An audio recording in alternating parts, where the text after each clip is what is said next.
Hoje a gente vai conferir o depoimento da chefe Natasha Fink. Ela chegou em Portugal há mais ou menos 3 anos com o desafio de comandar o restaurante Palafita, que é um dos mais badalados de Cascais. Será que ela se adaptou bem em terras portuguesas? Vamos conhecer um pouquinho mais da história da chefe. Olá, eu sou a Natasha Fink, chefe de cozinha. Estou em Portugal há 3 anos e meio. Quando eu vim para Portugal, eu não pensava que eu estaria deixando o Brasil.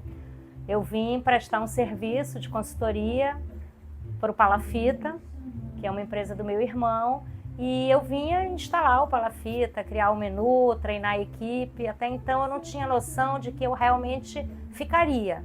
O que acontece é que a pandemia mudou um pouco essa minha ótica desse processo de mudar para Portugal. Porque na pandemia eu fechei meu restaurante no Rio de Janeiro e pela primeira vez na vida, assim, em muitos anos, eu fiquei com uma liberdade que eu não tinha, que era de poder realmente fazer o que eu quisesse da vida. Eu não tinha mais empresa, eu tinha um convite para vir para Portugal desenvolver um trabalho que eu queria muito fazer. Então foi aquela coisa, aquele senso de oportunidade. Não sei se teve um porquê, mas eu diria que eu peguei assim, a oportunidade, agarrei e mudei minha vida.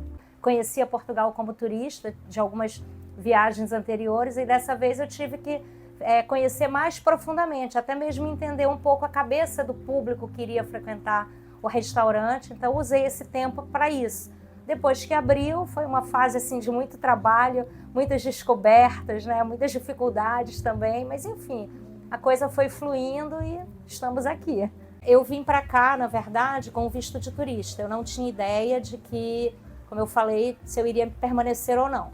Quando eu decidi ficar, acho que lá pelo 3º mês, eu entrei no processo normal de todo imigrante na época, que era fazer a manifestação de interesse e aguardar a chamada para a entrevista do CEF. Então eu esperei 2 anos até que recebi, né, a notificação do CEF, estive na entrevista e hoje eu sou residente.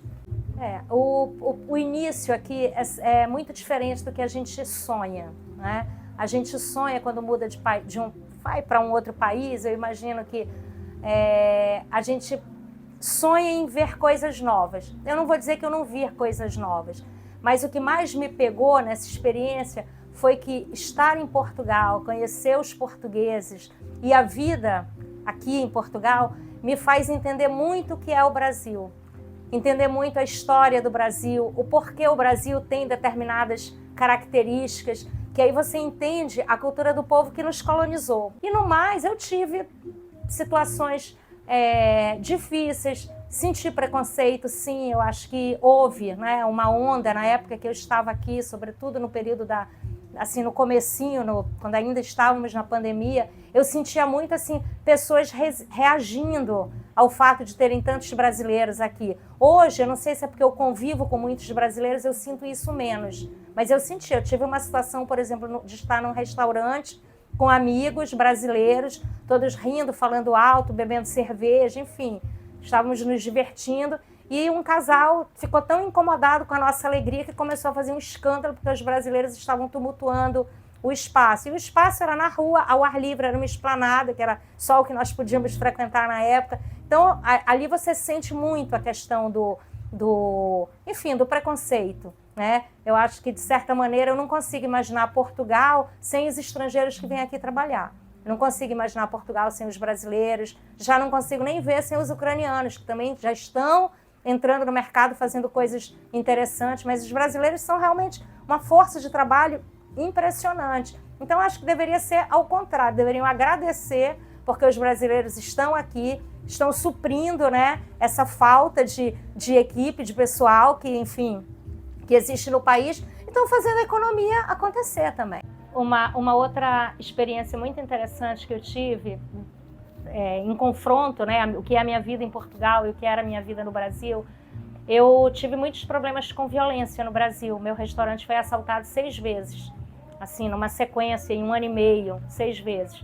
E quando eu cheguei aqui, eu custei muito a me libertar daquele medo de falar no celular na rua, né, medo de usar um tipo de bolsa que fosse mais relaxado, assim, menos seguro. Enfim, eu tinha receio até de andar à noite. E aí, aos poucos, eu fui descobrindo que aqui não tinha problema realmente, né? Isso foi muito legal. Eu vou a pé para casa, eu venho a pé para o trabalho, eu saio à noite, aqui a hora que for. Se eu quiser ir andando para minha casa, eu ando, 40, 50 minutos, eu vou, me sinto segura. O Palafita, ele foi pensado há quase 20 anos atrás, no Rio, né, no Brasil, como um espaço para lembrar a Amazônia, né, para falar de Amazônia, para sentir a Amazônia.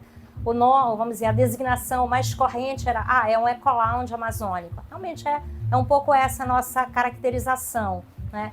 Trazer esse conceito para Portugal, no começo parecia uma maluquice. A gente pensava, como é que a gente vai conseguir dar essa cara?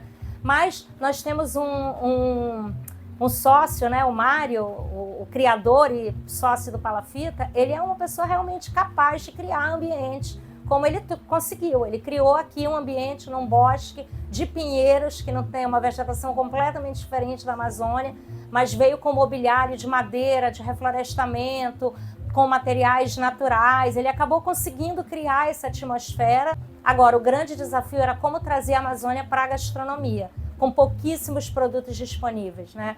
A coisa mais fácil que a gente encontrou aqui foi o açaí, porque o açaí hoje é um produto do mundo, né? Tá em todos os lugares. E os portugueses adoram açaí, e qualquer lugar que você se vira tem açaí para vender. Então, açaí encontrei as polpas de fruta, que também me davam um material relevante para trabalhar. E também, assim, quando se fala de cozinha amazônica, não significa falar necessariamente de uma cozinha tradicional. Essa não é a nossa ideia. A nossa ideia é mostrar a inspiração, mostrar a origem do nosso pensamento, né, gastronômico na Amazônia, mas a gente pode, de repente, usar uma receita tradicional da Amazônia com ingredientes portugueses. E a gente começou a fazer isso. Eu não tenho um pirarucu e um tambaqui, mas eu tenho um choco, eu tenho bacalhau, eu tenho, enfim, um dourado, tenho uma série de peixes maravilhosos, frutos do mar incríveis, e a gente usa o que a gente tem. Cada vez eu gosto mais de morar em Cascais. Primeiro que eu acho que Cascais é um concelho, tem uma gestão excelente.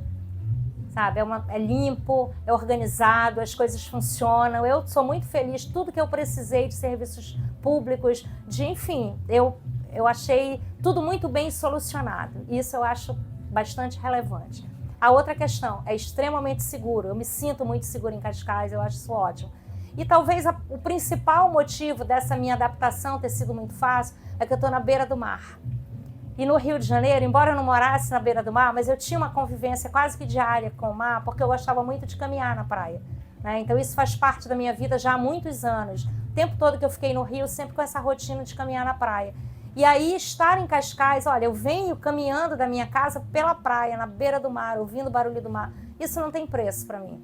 Como eu avalio a minha vida em Portugal? Eu avalio como uma vida muito melhor do que a que eu tinha no Brasil, pelo menos no contexto da transição. É claro que eu vivi no Brasil momentos da minha vida, eu sou uma pessoa que tenho 62 anos, então nesse período eu já vivi muita coisa. Tive momentos maravilhosos no Brasil, mas assim, os últimos anos foram anos muito difíceis, né? Como empresária, como empreendedora, realmente anos de muita luta, de muita dificuldade. Vir para Portugal me deu realmente assim uma condição, como eu falei, de segurança, uma vida tranquila, muita qualidade de vida. Eu acho que eu tive uma condição privilegiada porque eu vim com um trabalho, né, com um bom contrato, né?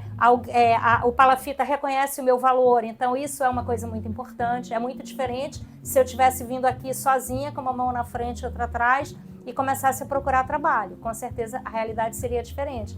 Se você vem para Portugal com aquela ideia de que você vai ficar rico, ganhar dinheiro, como empregado, isso não vai acontecer, né? Mas você vai certamente usufruir uma vida com muito mais qualidade. Então, hoje em dia eu questiono até essa noção de riqueza, né? Eu vejo assim, outro dia eu estava conversando com uma ex-funcionária minha e ela perguntou, mas eu consigo ir para aí, você acha que a minha vida vai melhorar? Eu falei, eu acho que a sua vida vai melhorar, mas se o que você almeja é juntar dinheiro, então não é em Portugal que você vai juntar dinheiro. Agora, se você quiser vir para cá para ter mais qualidade, mais informação, se divertir mais, aproveitar mais a sua vida, você vai ter uma vida muito mais rica do que só pensar em juntar dinheiro. Eu acho que é essa a diferença, sabe? Espero que você tenha gostado de conhecer a história da Natasha e que a trajetória dela sirva como inspiração para você. E lembrando que tanto no canal aqui no YouTube quanto no site Nacionalidade Portuguesa, você encontra todas as informações sobre morar em Portugal. Até a próxima!